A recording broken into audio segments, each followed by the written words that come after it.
NPPA সরাসরি একেবারে নির্দেশ দিয়েছে ওষুধের ক্ষেত্রে পুরনো ওষুধ যদি থাকে তার উপরে নতুন হারে জিএসটি লাগু হয়ে নতুন দাম কত হবে তা একটা তালিকা করে দোকানে টাঙিয়ে রাখতে হবে। হচ্ছে না দেখো, দিনভর কিন্তু আজকে সকাল থেকে সংশয়, এখানে কমিউনিকেশনের সমস্যা, নানান কারণে ওষুধের দোকান থেকে সাধারণ মানুষজন কিন্তু সব জায়গায় এই জিএসটি হ্রাসের সুবিধাটা তুলতে পারলেন না। মূলত যে সমস্ত বড় ফার্মা চেনগুলি রয়েছে সেই বড় ফার্মা চেনগুলো তাদের সিস্টেম আপডেট করে ফেলার কারণে তারা এখানে এই জিএসটি ছাড়ের সুবিধাটা দিতে পারলো, কিন্তু অধিকাংশ ওষুধের দোকান তারা সেই সুবিধাটা মানুষজনকে দিতে পারলো না। আমরা কলেজ স্ট্রিটের এরকম একটি ওষুধের দোকানে রয়েছি। কলেজ স্ট্রিটে এখানে মেডিকেল কলেজের উল্টো দিকে পরপর ওষুধের দোকান রয়েছে, চিকিৎসা সরঞ্জামের দোকান রয়েছে, প্রত্যেক জায়গাতেই সকাল থেকে প্রচুর ক্রেতারা আসেন। আপনারা নতুন জিএসটির ছাড়টা দিতে পারছেন না কেন আজকে সকাল থেকে? কারণ হচ্ছে এক নম্বর হচ্ছে আমাদের পুরনো স্টক রয়ে গেছে, এখনো পর্যন্ত আমরা পুরনো দিয়েই আমরা জিএসটি দিয়ে মাল নিয়ে এসেছি। এগুলো কোম্পানিতে ফেরত দিয়ে ফের নতুন করে আমাদেরকে বিল করতে হবে। প্লাস হচ্ছে আমাদের যে কম্পিউটার যে বিলিংটা আছে এটাতে এখনও আপডেট করা যায়নি।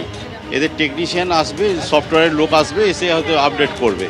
এবং আমাদের এমনিতেই 20% ছাড় আছে প্রত্যেক ওষুধের ওপরেই। সেটা তো হচ্ছে এমআরপির ওপরে 20% ছাড়, তাই তো? কিন্তু যেহেতু এমআরপি আমাদের পুরনো মাল তোলা আছে, স্টকে যেগুলো তোলা আছে সেগুলো পুরনো জিএসটি আমরা পেমেন্ট করেই জিএসটি দিয়ে মাল নিয়ে এসেছি। কিন্তু কথা হচ্ছে যে এমআরপি যেটা রয়েছে সেই এমআরপির মধ্যেই আপনার জিএসটিটা ধরা রয়েছে। এবার নতুন করে যখন জিএসটি কমছে তার মানে তো এমআরপিও কমে যাবে, ফলে আপনি যে ছাড়টা দিচ্ছেন তার সাথে তো এমআরপি সম্পর্ক না। সেটার সাথে সম্পর্ক, এবার এমআরপি আবার নতুন করে কোম্পানি যেটা তৈরি করবে সেটা তো নতুন জিএসটির ওপরই হয়তো তৈরি করে এমআরপি কমাবে। কিন্তু যেটা নির্দেশ আছে সেটা হচ্ছে যে পুরনো যে স্টক সেই পুরনো স্টকও আর পুরনো দামে বেচা যাবে না, নতুন দামে বেচতে হবে আজ থেকে, তাই তো বলেছিল? হ্যাঁ, 100বার সেটাই বলেছে। এবার আমরা সেই মালগুলোকে বিভিন্ন কোম্পানিকে আমরা খবর দিয়েছি যে মালগুলোকে আপনারা ফেরত নিয়ে যান। যারা এখানে ডিস্ট্রিবিউটাররা আসে মাল দেয় তাদেরকে খবর দেওয়া হয়েছে, হয়তো আজকের মধ্যে কিছু মাল ফেরত দেবেন। কেন? ওই প্রোডাক্টই তো আপনি বেচতে পারেন নতুন জিএসটিতে, সমস্যা কোথায়? তো আপনার সেই পুরনো এমআরপি থেকে যাচ্ছে। বলে এরকমই কিন্তু একটা কনফিউশন, সংশয় তৈরি হয়েছে। তবে একদম national Pharma pricing authority NPPA, যারা দেশের ওষুধের দাম নিয়ন্ত্রণের ক্ষেত্রে নিয়ামক সংস্থা, তাদের স্পষ্ট নির্দেশ রয়েছে। কি সেই নির্দেশে বলা আছে যে পুরনো স্টক যা আছে তার মোড়ক পরিবর্তন হোক বা না হোক, তাতে নতুন করে দামের লেভেল বসানো হোক বা না হোক, নতুন প্রোডাক্ট ঘরে আসুক বা না আসুক, নতুন জিএসটির হারেই আজকে সকাল থেকে প্রোডাক্ট, ওষুধ এই সমস্ত কিছু বিক্রি করতে হবে। কিন্তু আমরা কলকাতার উত্তর থেকে দক্ষিণ, পূর্ব থেকে পশ্চিম বিভিন্ন প্রান্তে ঘুরেও যেটা দেখতে পেলাম যে সর্বত্র এই ব্যবস্থাটা কিন্তু আজকে সকাল থেকে লাগু করা যায়নি। তার কারণ নানান জটিলতা। অনেক ক্ষেত্রে আমরা দেখেছি যে হাতে লেখা বিল দিচ্ছেন কেউ কম্পিউটার বিলিং বন্ধ রেখেছেন, কেউ আবার শুধুমাত্র নগদে লেনদেন করছেন, আজকে বিল করা বন্ধ রেখেছেন।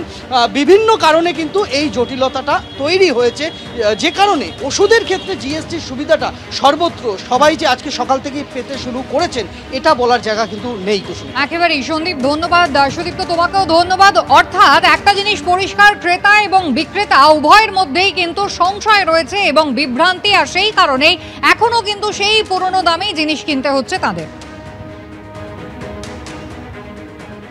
আজ থেকে কমলো জিএসটি। ইটানগরের সভা থেকে প্রধানমন্ত্রী নরেন্দ্র মোদী তিনি বলেন বহু জিনিসপত্রের দাম ট্যাক্স ফ্রি হয়ে গেছে, বাকি জিনিসপত্রের দামও কমে গেছে, এবার খুব সহজেই নিজের বাড়ি তৈরি করতে পারবেন।